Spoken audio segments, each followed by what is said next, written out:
Hello everyone, this is JudgeMagistR, and this is an extension of the second episode I made for the series of which I focused on Thrall. This time, however, I would like to go briefly through the beginner-friendly approaches and backup strats, since it was the thing that I missed on my previous Thrall guide. Most of the strats I displayed on my previous guide were advanced methods, and in this extra side episode I'll give you alternatives on how to run Thrall more consistent and much safer.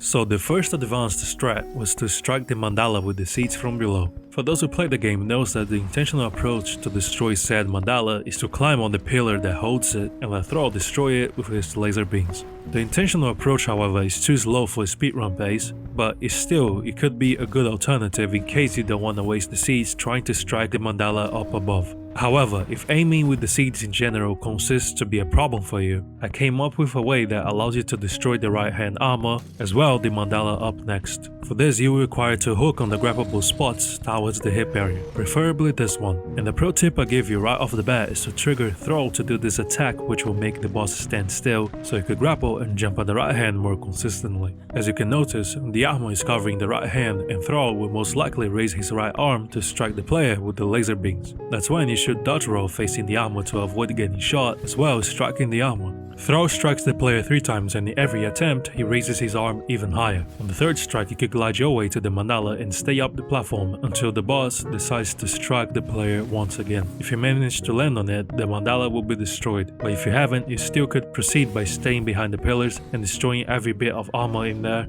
until you reach the Mandala above you. Once the Mandala is destroyed, you can get inside Thrall's chest and hit the switch to reveal the head sigil. In my guide, I briefly recommend to strike from above and then proceed to the head. However, sometimes you may slip and fall inside the chest area, and I realized that instead of pressing the pad and jumping on Thrall's grotesque chin, you could actually just simply grapple yourself back at one of the pillars when visible. If you haven't destroyed any of them, you're in luck because this spot in particular is destroyed by default, and he also happens to be the most consistent place to grapple onto.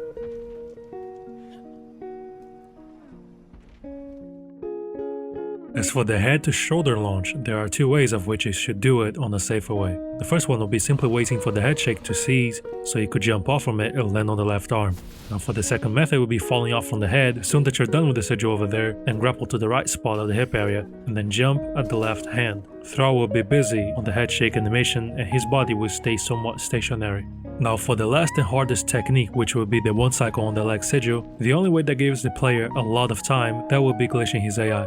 Not so long ago it was found that if you jump off from Thrall's hand, as soon as he raises his hand to strike the lasers at the player, you'll be locked onto this animation until it ends, and lucky for us, it takes a while to finish. If you destroyed the armor on the right leg, you could simply climb your way to it while Thrall is locked onto the animation. But if you haven't, you could still pop some seeds down and strike the leg armor 3 times to fully destroy it and then climb on it.